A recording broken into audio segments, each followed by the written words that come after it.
نحمده ونصلي ونسلم على رسوله الكريم اما بعد فاعوذ بالله من الشيطان الرجيم بسم الله الرحمن الرحيم يا ايها الذين امنوا اتقوا الله وكونوا مع الصادقين صدق الله العظيم ان الله وملائكته يصلون على النبي يا ايها الذين امنوا صلوا عليه وسلموا تسليما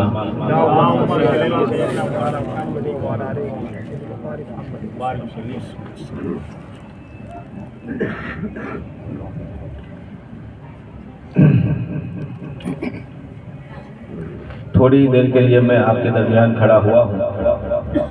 اصل تو نعت خوانی کا آپ کو لطف اٹھانا ہے. سب سے پہلے دعا کریں اللہ تعالیٰ ان کو شاد و آباد رکھے جنہوں نے اپنے اس خوشی کے موقع پر آقا کریم صلی اللہ علیہ وسلم کی رضا کا خیال کیا اور ڈی جے بازوں کو چھوڑ کر کے اللہ والوں کی دعوت کی ہے اور نیک محفل اپنی شادی میں سجائی ہے. اللہ تعالیٰ ہونے والے نکاح کو خوب خوب آباد فرمائے اور اس میں خوب کامیابی عطا فرمائے. ایک بار اور درود پاک پڑھیے. اللہم صلی علی سیدنا و مولانا محمد معدن الجود والکرم وآلہ مبارک وسلم. ہر انسان جس کے پاس تھوڑا سا دماغ ہے، کامن سینس ہے، وہ اس بات کو بخوبی سمجھتا ہے کہ ذریعہ ہوتا ہے اور اصل ہوتا ہے. ایک چیز ہوتی ہے جس کو ذریعہ کہتے ہیں اور ایک چیز وہ ہوتی ہے جس کو اصل کہتے ہیں. آج مارکیٹنگ والی دنیا ہے، زمانہ مارکیٹنگ والا ہے. آپ اس میں دیکھیں کہ اگر ایک شخص وہ ہے کہ جس نے اپنا کوئی پروڈکٹ یا اپنی کوئی چیز نکالی ہے بیچنے کے لیے، وہ چیز ہے 10,000 کی، اس کی قیمت ہے. اب اس نے سوچا کہ مارکیٹ میں اگر ٹکے رہنا ہے، نئی چیز ہے، اگر داخل ہونا ہے تو اس کے لیے لوگوں کو کم سے کم اس طرف بلانا تو پڑے گا. اب وہ ایڈورٹائزنگ کے لیے، بلانے کے لیے، لوگوں کو ترغیب دلانے کے لیے اس نے ایک ذریعہ اپنایا اور وہ ذریعہ جو تھا اس کی قیمت ہوئی 1,000 روپیہ. اب وہ 1,000 روپے کی چیز اس میں لگا کر کے وہ 10,000 کی چیز کو بیچ رہا ہے تاکہ لوگ اس کی طرف مائل ہوں. اب یہ جب اس نے دیکھا کہ اچھی خاصی اس کے اندر اس کو فائدہ مل رہا ہے، اچھا خاصا فائدہ ہو رہا ہے، تو اس نے ہر نئے طریقے سے اپنے چیز کو بیچنے کے لیے نئے طریقے نکالے جس میں سارا منافع بھی اس کو ہوتا تھا اور ہر چیز بالکل اچھے سے چلتی تھی. اتفاق سے اس کے سامنے ایک دوسرا انسان وہی چیز بیچنے کے لیے اپنا دھندا شروع کرتا ہے اور دیکھتا ہے کہ یہ انسان کا اتنا فائدہ ہو رہا ہے، میں لوگوں کو اپنی طرف بلاؤں گا اور اپنی چیز اس سے زیادہ بیچوں گا. لیکن وہ بیچنے کے لیے بھی عقل کی ضرورت ہوتی ہے. اب اس نے کیا کیا، ایڈورٹائزنگ کے لیے اور لوگوں کو رغبت دینے کے لیے ایک چیز، 2 چیز، 3 چیز اس طریقے سے الگ الگ کر کے ایسا جمع کیا کہ 10,000 کی چیز بیچنے کے لیے اس کا خرچہ ہو رہا ہے 11,000. سمجھا؟ جو ذریعہ تھا وہ کتنے کا ہو گیا؟ 11,000 کا. 11,000 کی چیزیں لگا دی اور کسٹمر آیا اور اس نے وہ چیز اس کی خریدی. حاصل کتنا ہوا؟ 10,000. کمایا کتنا؟ 11,000. یہ عقل مندی ہے؟ نہیں نا. کیوں؟ کیونکہ اس نے ذریعہ جو تھا اس کو اصل سے زیادہ بھاری بنا دیا. جو چیز ذریعہ ہوتی ہے وہ ذریعے کی حد تک ہوتی ہے اور جو اصل ہوتا ہے وہ اصل ہوتا ہے وہاں اصل تک پہنچنے کے لیے اور اس کا فائدہ حاصل کرنے کے لیے ذریعہ اپنایا جاتا ہے. میری بات سمجھ میں آئی؟ اب اسلام اور مذہب اسلام کو اگر ہم دیکھیں، بہت سارے ایسے ذریعے ہیں کہ جو اسلام نے ہمیں عطا فرمائے. کیوں عطا فرمائے؟ اسلام میں اللہ رب العزت نے بہت سارے احکام عطا فرمائے کہ جس کا لیول ہے فرض اور واجب کا. وہ فرض اور واجب کے لیول کے احکام ہیں، لیکن انسان کی طبیعت اور انسان کی فطرت وہ کیسی ہے؟ ہمیشہ فرض سے دور بھاگنے والی طبیعت ہے. جو اس پر فرض ہوتا ہے وہ اس کو کرنا نہیں ہوتا ہے، اور جس سے اس کو روکیں گے وہ سب سے پہلے کرنا ہوتا ہے. اگر آج آپ نے یہاں پر دعوت دی ہے اور سب کو کہا کہ یہاں پر آؤ، زیادہ سے زیادہ تعداد میں شرکت کرو، ناز شریف کا پروگرام ہے، تو ایسی صورت میں تعداد کے اندر آپ کو گنے چنے لوگ ملیں گے. اور اگر یہاں پر ڈی جے رکھ دیے جائیں اور میسج کے ذریعے ہمارے امام صاحب کہیں کہ وہاں مت جانا، تو کیا ہوگا؟ سب سے زیادہ تعداد وہاں نظر آئے گی. کیوں؟ اس لیے کہ جس سے روکا جائے وہاں پر انسان ٹوٹ مر کے جاتا ہے، اور جہاں پر بلایا جائے وہاں کھینچ جاتا ہے، لیکن وہاں کبھی پہنچنا اس کو پسند نہیں ہے. یہی حدیث پاک میں بھی ہے، اللہ رب العزت نے جنت اور جہنم کو پیدا فرمایا. تو روایت آتی ہے کہ جب جنت کو پیدا کیا، اللہ تعالیٰ نے حضرت جبریل سے فرمایا، اے جبریل ذرا جاؤ میری جنت کا نظارہ کر لو. حضرت جبریل علیہ السلام آئے، فرشتوں کے سردار ہیں اور سید الانبیاء کے خادم ہیں. جو نبی کے خادم ہیں ان کی عزت اتنی بڑی ہے کہ اللہ تعالیٰ اپنی جنت کے دیدار کے لیے ان کو بلوا رہا ہے. یہ نبی کی نسبت سے ہر چیز ممتاز ہوتی ہے. جب جنت پیدا ہوئی تو حضرت جبریل نے آ کر کے دیکھا اور عرض کرتے ہیں، یا اللہ اتنی اچھی چیز، اتنی جگہ خوبصورت ایسی ہے کہ مجھے نہیں لگتا کہ جس کو بھی تو حکم دے گا اس میں جانے کا، دنیا میں جس انسان کو جنت میں جانے کے لیے کتنا بھی بھاری تو عمل دے دے گا، تو کوئی ایسا انسان نہیں ہوگا کہ جو اس میں جانے والا عمل نہ کرے. یہ اتنی اچھی جگہ ہے، یعنی اتنی خوبصورت ہے کہ انسان کچھ بھی کرنے کو تیار ہو جائے گا، لیکن اس میں جانا ضرور اسے پسند ہوگا. حضرت جبریل علیہ السلام نے جب یہ اپنا اظہار کیا، اللہ تعالیٰ نے اس کے آس پاس اطاعت اور نیکیوں کی باڑ لگا دی کہ اس میں جانے کے راستے کون سے؟ روزہ، نماز، حج، زکوٰۃ، نیکیاں، صدقہ، خیرات، دلوں میں حسد نہ ہونا، دلوں کے اندر کینہ نہ ہونا، ذہن مسلمانوں کے لیے صاف ہونا، تواضع، انکساری یعنی کہ نرم رہ کر کے بات کرنا، وہابیوں سے دشمنی رکھنا، چاہے کوئی بھی رشتہ ہو، نبی کا دشمن ہو تو توڑ دینا. یہ جتنے بھی نیکی کے کام ہیں اس کی باڑ لگا دی. حضرت جبریل سے کہا کہ اے جبریل اب جا کر کے دیکھو. جبریل علیہ السلام نے جا کر کے دیکھا تو وہ جو نیکیوں کی جو باڑ لگی تھی اس کو دیکھ کر کے کہتے ہیں، یا اللہ یہ انسانوں میں سے شاید کچھ بندے ایسے ہوں گے کہ جو ان عمل کو کر پائیں گے. سمجھا؟ تو وجہ اس کی کیا کہ وہ چیز ایسی ہے کہ جو جانے کے لائق ہے، لیکن آس پاس کے جو نیکیوں کے جو ذریعے ہیں وہ انسان اس سے دور بھاگتا ہے. یہ انسان کا جو نفس ہے وہ نفسانی فطرت ایسی ہوتی ہے کہ جو اچھی چیزوں سے دور لے جاتی ہے. بہرحال بات یہ کر رہا تھا کہ اسلام میں وہ احکام ہیں کہ جن کا لیول فرض اور واجب تک کا ہے، اس کو کسی حال میں چھوڑ نہیں سکتے، لیکن جب وہ فرض اور واجب کو ادا کروانا ہے تو اللہ تعالیٰ نے ہم پر بڑا رحم فرمایا.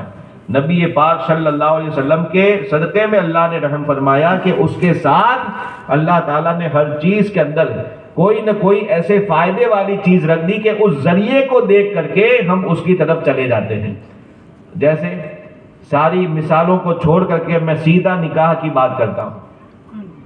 حضور اکرم صلی اللہ تعالی علیہ وسلم جب تشریف لائے تو عرب اور عرب کے باہر پوری دنیا کے اندر زنا کا بازار گرم تھا. زنا کاری ایک دم عام چیز تھی. کیسر و کسرا کے ملکوں میں، ایران، فارس، ہندوستان، عرب، ہر جگہ زنا کاری، بدکاری یہ عام چیز تھی، اور لوگ اس کو معاذ اللہ بہت عزت کی چیز سمجھ کر کے بھی یہ کام کیا جاتا تھا. حضور اکرم صلی اللہ تعالی وسلم تشریف لائے اور آپ نے دنیا بھر کی اس بے حیائی کو مٹانا چاہا. تو حضور اکرم صلی اللہ تعالی وسلم نے دیکھا کہ زنا کے اندر کیا ہے کہ مرد اور عورت معاذ اللہ آپس میں کہیں تنہائی میں ملاقات ہوتی ہے اور دونوں ایک دوسرے کے لیے راضی ہو جاتے ہیں اور برائیاں انجام دی جاتی ہے. حضور اکرم صلی اللہ تعالی وسلم نے اس سارے زنا کے بازار کے مقابلے میں ایک اپنی عزت کی حفاظت کے لیے اور نسل انسانی کی حفاظت کے لیے اللہ کے رسول صلی اللہ علیہ وسلم نے ایک با حیا عزت والا قانون نافذ فرمایا جس کو نکاح کہتے ہیں. یہ نکاح اتنا معزز اور اتنا بابرکت، لیکن اس کی اہمیت کیا؟ اگر اس میں بھی ایسا ہو کہ ایک عورت کو بلایا جائے اور ایک مرد کو، دونوں ایک دوسرے کو پسند کریں اور دونوں ایک دوسرے کو پسند کر لیں اور کہہ دیا جائے ٹھیک ہے اب تم دونوں ساتھ میں رہو، اتنی نارمل اگر اس کا یہ پروسیس ہو، نارمل اگر اس کی یہ کارروائی ہو، تو فرق کیسے پتا چلے گا کہ زنا اور نکاح کے اندر ڈیفرنس کیا ہے؟ اس لیے حضور اکرم صلی اللہ علیہ وسلم نے لوگوں کے دماغوں کو اس طرف راغب کرنے کے لیے اس کے لیے ذریعہ اپنایا. وہ ذریعہ کیا ہے؟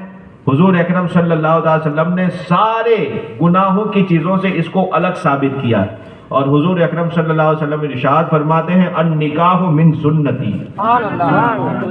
سب سے پہلی عزت اور عظمت کی بات تو یہ ہے کہ یہ نکاح خیر الانبیاء کی سنت ہے، میری سنت ہے. دوسری جگہ حضور فرماتے ہیں فمن رغب عن سنتی فلیس منی، جو میری عظیم سنتوں کو چھوڑتا ہے وہ میرے مقبول گروہ کے اندر نہیں ہوتا ہے. یہ ایک ترغیب دلانے کے لیے حضور اکرم صلی اللہ علیہ وسلم نے فرمایا. دوسرا کیا؟ اب اس نکاح کو عام کرنے کے لیے حضور اکرم صلی اللہ علیہ وسلم نے دوسرا حکم جاری فرمایا. کیا فرمایا؟ اعلنوا النکاح. حضور فرماتے ہیں کہ نکاح کا خوب اعلان کرو، لوگوں کے اندر عام کرو کہ فلاں عورت کا فلاں مرد کے ساتھ نکاح ہونے والا ہے. یہ اعلان کیوں کیا جاتا تھا؟ کیونکہ اس کے مقابل زنا چھپ کر کے ہوتا تھا. تو حضور فرماتے ہیں کہ اس کا اعلان کرو تاکہ وہ اس کے ویرودھ میں سب کو معلوم ہو جائے کہ ہاں فلاں مرد اور عورت ایک دوسرے کے ساتھ اب رہنے والے ہیں. تو زنا کے مقابلے میں نکاح کی عزت ایسے برقرار ہوئی کہ اس کو اعلان کے ذریعے حضور اکرم صلی اللہ علیہ وسلم نے پھیلانے کا حکم دیا. اب اعلان کرنے کا مطلب کہ لوگوں کو دعوت دینا، لوگوں کو بلاؤ. اب لوگوں کو بلایا کس میں جاتا ہے؟ جس میں عزت ہوتی ہے. جو کوئی عزت والا کام ہوتا ہے اس میں لوگوں کو بلایا جاتا ہے. کوئی ذلت والے کام اور بے عزتی والے کام میں لوگوں کو جمع نہیں کیا جاتا. تو زنا کے اندر لوگ لوگوں سے چھپ کر کے کام کرتے تھے، اور یہاں عزت والی بات آئی تو حضور فرماتے ہیں لوگوں کو جمع کرو، دعوت دو. تو اس لیے لوگوں کو دعوت دی گئی. یہ ذریعہ تھا کس کا؟ تاکہ لوگوں کے دلوں میں نکاح کی عزت بیٹھے. دوسرا ذریعہ حضور اکرم صلی اللہ تعالی وسلم ارشاد فرماتے ہیں کہ اولم بشات ولو بشات، کہ جب تمہارا نکاح ہو جائے تو نکاح کے بعد جب رات گزر جائے، پہلی رات، وہ پہلی رات گزرنے کے بعد حضور فرماتے ہیں کہ ولیمہ کرو. ولیمہ کیا ہے؟ یہ دعوت ہے. اب یہ دعوت کے اندر چاہے تمہارے پاس دال چاول کی اگر کیپیسٹی ہو تو وہ بناؤ، تمہارے پاس اگر بریانی کی کیپیسٹی ہے تو وہ بناؤ، تمہارے پاس چٹنی اور روٹی کی کیپیسٹی ہے تو صرف وہی رکھو. جتنی کیپیسٹی ہو اتنی تھوڑی چیز چند لوگوں کو، اپنے دوستوں کو، پڑوسیوں کو، رشتہ داروں میں سے جس کو آپ چاہو چند لوگوں کو بلا کر کے جمع کر کے وہ دعوت کھلاؤ. یہ بھی نبی کی سنت ہے. یہ کیا ہے؟ ولیمہ ہے. تیسری چیز حضور اکرم صلی اللہ علیہ وسلم نے کیا رکھی کہ نکاح کے لیے مہر ادا کرنا. یہ مہر کیا چیز ہے؟ ایسی پاک کمائی ہے کہ جو شوہر کی طرف سے عورت کو نکاح کے عوض میں دی جاتی ہے. حضور اکرم صلی اللہ علیہ وسلم نے اس کے لیے قانون نافذ کر دیا کہ 10 درہم یعنی آج کے مطابق 33 گرام چاندی سے کم مہر نہیں ہو سکتا. جس زمانے میں 33 گرام چاندی کی جو بھی قیمت رہے کم سے کم اتنا مہر ہونا ضروری ہے. اب یہ مہر رکھ دیا کیوں؟ تاکہ عورتوں کی عزت اور ان کا وقار لوگوں کے دماغ میں آ جائے کہ عورت کوئی ایسی فری کی چیز نہیں ہے. عورت کے ساتھ نکاح کرنا ہے تو اس کے لیے پاک کمائی پہلے اس کی بارگاہ میں پیش کرنی پڑتی ہے. تو یہ عورتوں کی رغبت کے لیے، تاکہ عورتیں اپنی عزت کو جب دیکھیں کہ زنا والے معاذ اللہ کوئی عزت نہیں کرتا ہے. اور یہاں تو حضور جس نکاح کی طرف بلا رہے ہیں اس میں تو سب لوگ جمع ہوتے ہیں، عزت کی نظر سے دلہن کو دیکھتے ہیں، اور گھر والے مل کر کے شوہر کا پیسہ لے کر کے پھر اس کو عزت کے ساتھ پیش کرتے ہیں، اور اسے بھی پوچھا جاتا ہے کیا تو نے قبول کیا؟ اگر وہ ہاں کہے تب وہ نکاح ہوتا ہے. جب اتنی عزتوں والی بات دیکھی تو سارے عرب کے اندر سے زنا ختم ہو گیا اور نکاح عام ہو گیا. یہ خوبی ہو گئی. کیوں؟ اس لیے کہ حضور اکرم صلی اللہ علیہ وسلم نے اس کے لیے ایسے ذریعے اپنائے کہ اس ذریعے سے حضور اکرم صلی اللہ علیہ وسلم نے برائی کو ختم کر دی اور نکاح کے مقدس رواج کو عام فرما دیا. تو وہ عرب کے زمانے میں جو نکاح رائج ہوا وہ کیسے ہوا؟ اس طرح سے اہل اسلام جہاں جہاں گئے سارے مسلمانوں کے اندر صرف اس لیے نکاح رائج ہوا کہ برائیاں ختم ہو جائیں. اب اس کا ذریعہ کیا بنا؟ ولیمہ اس کا ذریعہ ہے کہ لوگوں کو رغبت ہو، تاکہ لوگ دعوت کھائیں، لوگوں کو اکٹھا کرنے میں گھر والوں کو بھی مزہ آئے. تو اس طریقے سے ولیمہ کی دعوت یہ ایک چھوٹی پارٹی کی طرح ہو جاتی ہے کہ جس کی وجہ سے گھر والوں کو دونوں طرف والوں کو خوشی ہوتی ہے. تو یہ ایک نکاح کی طرف بلانے کے لیے کیا ہے؟ ایک ذریعہ ہے. مہر ادا کرنا یہ کیا ہے؟ ایک ذریعہ ہے. لوگوں کے اندر اعلان کرنا ایک ذریعہ ہے. اب جو ذریعہ ہے وہ کس کے لیے ہے؟ تاکہ نکاح زیادہ سے زیادہ ہوتا رہے، لوگوں کے اندر نکاح عام ہو جائے. جیسے ہی 18 سال ہو جائیں، 15 سال ہو جائیں، یعنی بالغ ہونے کی جو عمر ہو جائے، اور جیسے ہی اب پتا چلے کہ میرا لڑکا بہک سکتا ہے، لڑکی کا ماحول خراب ہو سکتا ہے، تو غریب سے غریب لاری چلانے والا، فروٹ بیچنے والا، پان کے گلے والا، چھوٹے سے چھوٹی کمائی والا بھی اگر انسان ہو تو اس کو نکاح کے جب معمولات اور نکاح کے جب قانون اور رواج کا پتا چلے کہ اس کے اندر کرنا کیا ہوتا ہے، بس اتنا کہ 33 گرام کی چاندی لڑکے والے کو دینی پڑتی ہے یا اس کی قیمت دینی پڑتی ہے. ولیمہ کے اندر کیا کرنا ہوتا ہے؟ تو حضور صلی اللہ علیہ وسلم کی سنت سے ثابت ہے کہ 5 دوستوں کو بلاؤ گے تب بھی ولیمہ ہو جائے گا، 10 کو بلاؤ گے تب بھی ولیمہ ہو جائے گا، اور کچھ نہیں اپنے پڑوسی میں سے 2 کو بلا لو گے تب بھی ولیمہ ہو جائے گا. ولیمہ بھی اتنا آسان ہے اور مہر دینا بھی اتنا آسان ہے. لوگوں کے اندر عزت بھی ہو جائے گی، لڑکی کی شادی بھی جلدی ہو جائے گی، اور نکاح عام ہو جائے گا، اور برائیوں سے ہمارے نوجوان بچ بھی جائیں گے. یہ اتنا آسان طریقے سے نکاح کو رائج کیا گیا. لیکن اب اس زمانے میں کیا ہوا؟ جو ذریعہ تھا وہ اتنا بھاری ہو گیا، اتنا بھاری ہو گیا کہ جو اصل چیز تھی اس میں نقصان ہونے لگا. جیسے اس کی میں نے مثال دی تھی نا کہ 10,000 کی چیز کو بیچنے کے لیے اتنے ذریعہ اتنا بھاری بنا دیا کہ وہ چیز کتنے تک پہنچ گئی؟ 11,000 تک. لیکن یہاں تو 11,000 کی بات نہیں ہے. یہاں تو نکاح عام طور سے اگر دیکھا جائے تو 3,500-4,000 جیسا چاندی کا بھاؤ، اس کے مطابق مہر کی قیمت مان لو کہ راؤنڈ فگر بھی اگر بہت زیادہ کرنا ہے تو 5,000 کا مہر ہو، اور بہت اچھا اگر کھلانا چاہے تو 15-20 لوگوں کو کھلا بھی لے اور اچھے سے دعوت بھی ہو جائے تب مان لو کہ 5,000 اور ہو جائیں گے، اس میں ولیمہ بھی ہو جائے گا. 5 اور 5 10,000 کے اندر تو شریعت اور سنت کے مطابق مکمل نکاح ہو جائے گا، سنتوں کے ساتھ نکاح ہو جائے گا. یہ آج کے ٹارگیٹ میں بڑھا چڑھا کر کے بتا رہا ہوں، تب 10,000 جا رہا ہے.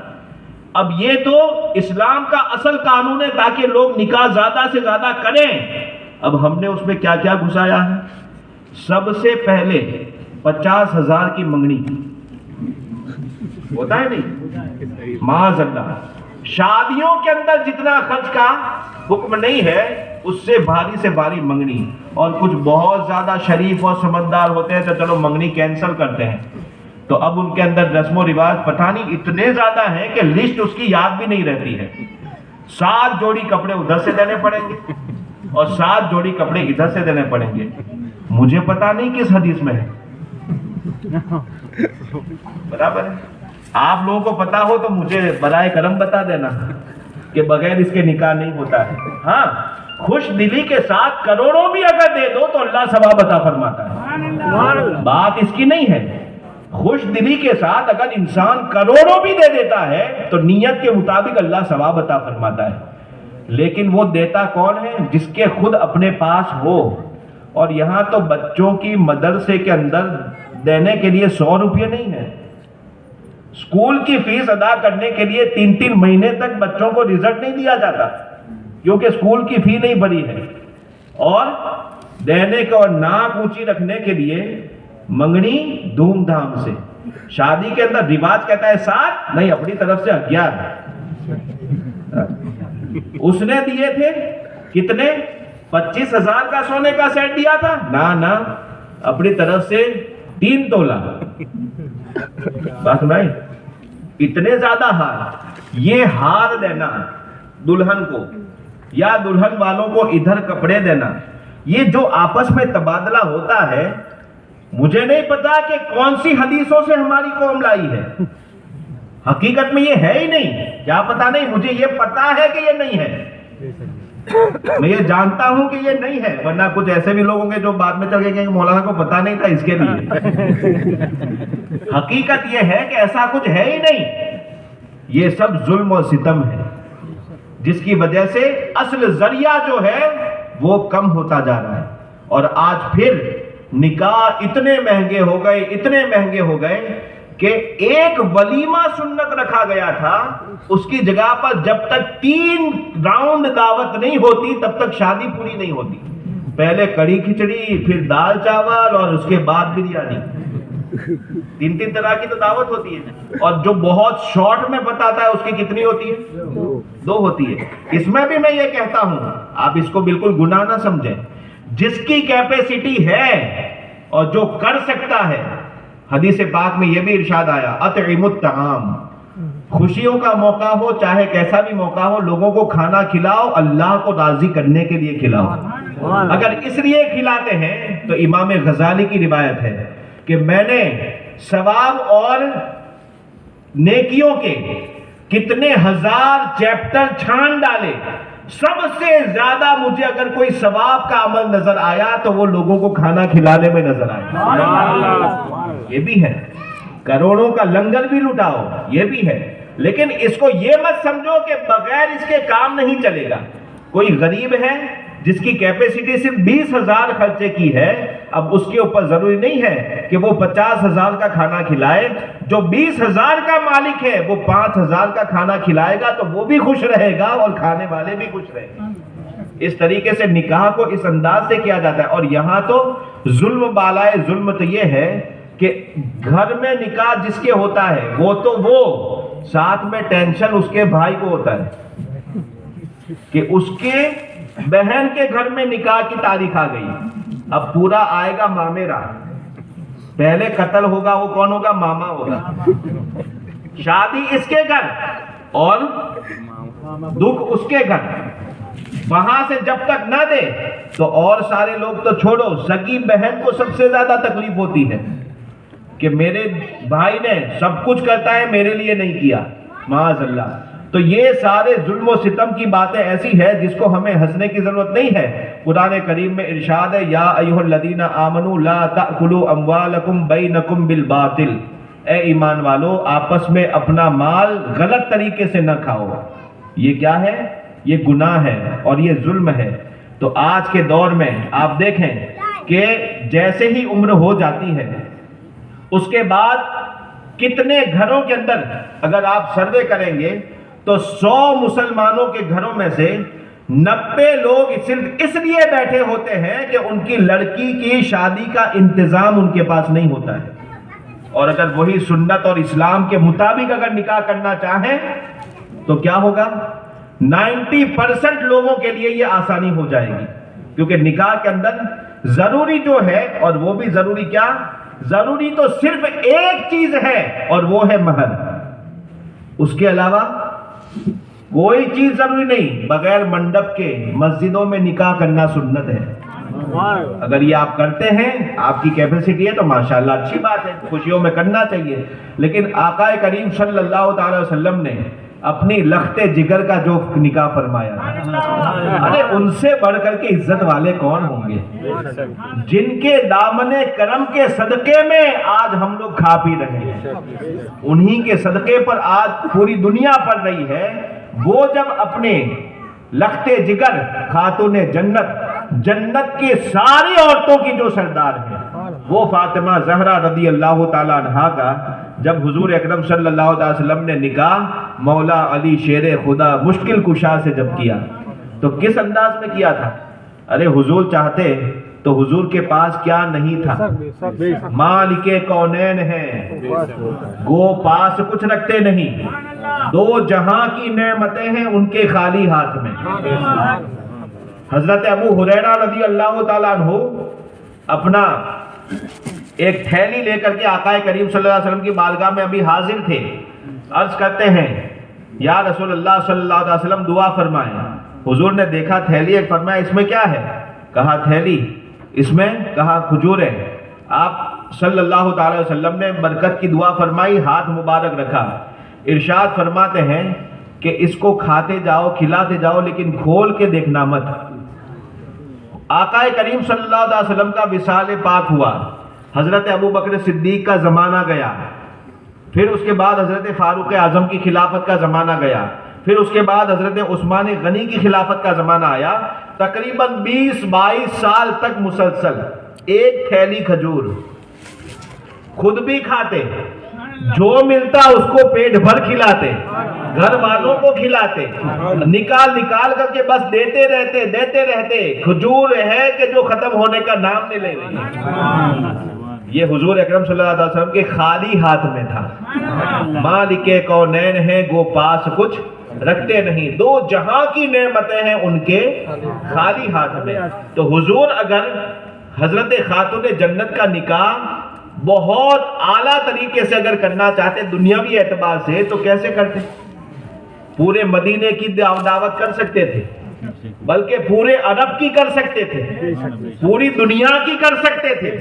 حضور کے ہاتھ میں تو اتنا تھا، لیکن حدیث پاک کبھی آپ دیکھو کیا لکھا ہے اس میں، حضور اکرم صلی اللہ علیہ وسلم نے انگلیوں پر گنے جائیں اتنے چند صحابہ کا نام لے کر کے اپنے خادم سے فرمایا کہ جاؤ ان صحابہ کو بلا لاؤ جو پہلے سابقین مہاجرین میں سے تھے اور کچھ انصار کے قریبی سرداروں میں سے تھے، چند صحابہ کرام جو انگلیوں پر گنے جا سکتے ہیں ان کو بلایا گیا۔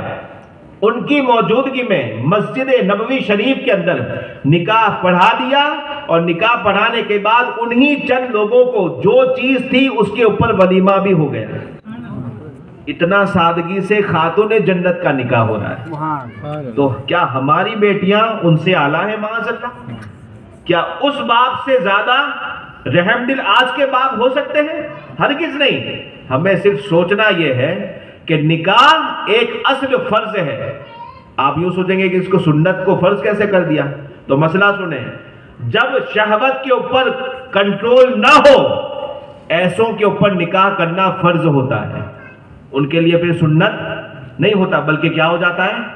فرض ہو جاتا ہے۔ سنت تو ان کے لیے ہوتا ہے کہ جن کے دونوں حالت برابر ہیں، کہ اگر نکاح نہیں بھی کریں گے تب بھی اپنے آپ کو گناہ سے بچا لیں گے، ان کے لیے کیا ہوتا ہے؟ یہ سنت ہوتا ہے۔ اور جن کے اوپر یہ ڈر ہے، خطرہ ہے، یقین ہے کہ اگر نکاح نہیں کریں گے تو نگاہیں پھرتی رہے گی، نکاح نہیں کریں گے تو میسج اور کال جاری رہیں گے، نکاح نہیں کریں گے تو معاذ اللہ طرح طرح کی برائیوں میں گریں گے، اگر یہ یقین اور ظن غالب ہے ایسوں کے اوپر نکاح کرنا کیا ہے؟ فرض ہے۔ اس لیے آج نوجوانوں کے اندر اکثر و بیشتر وہ ملیں گے کہ جن کا نکاح سنت کے درجے کا نہیں بلکہ کون سے درجے کا ہو رہا ہے؟ فرض کے درجے کا ہو رہا ہے۔ تو اب ایسے مہم کام کے لیے جو چیز تھی اب اس اصل کو ایسا رواجوں میں ڈھک دیا گیا ہے، ذریعوں میں ایسا ڈھک دیا گیا ہے کہ جو اصل تھا وہ چھپ گیا ہے اور ذریعے اتنے بھاری پڑ گئے کہ اب بیچارے غریبوں کو اور میڈیم کلاس والوں کو یہ نکاح کرنا اتنا بھاری پڑتا ہے کہ آئے دن خبریں سنتے ہیں کہ فلاں کی لڑکی فلاں کے ساتھ، فلاں کا لڑکا فلاں کے ساتھ، معاذ اللہ اتنی برائیاں، جبکہ علماء کرام ارشاد فرماتے ہیں نکاحوں کو آسان کرو تاکہ زنا اس کے مقابل میں سخت نظر آئے۔ اتنا آسانی کے ساتھ اگر نکاح کیا ہوتا اور یہ رواج اگر ہوتا، آج ہمارے امیروں نے اگر اس بات کو سمجھا ہوتا تو غریبوں کے اندر بھی یہ دیکھا دیکھی والے رواج نہ آتے۔ بس اسی بات کے ساتھ میں اپنی گفتگو کو ختم کرتا ہوں۔ اللہ رب العزت ہم تمام مسلمانوں کو شریعت اور سنت کو سمجھ کر کے اس پر عمل کی توفیق عطا فرمائے، اور اس ہونے والی شادی کو اللہ تعالی خانہ آبادی بنائے۔ وآخر دعوانا ان الحمدللہ رب العالمین۔ السلام علیکم۔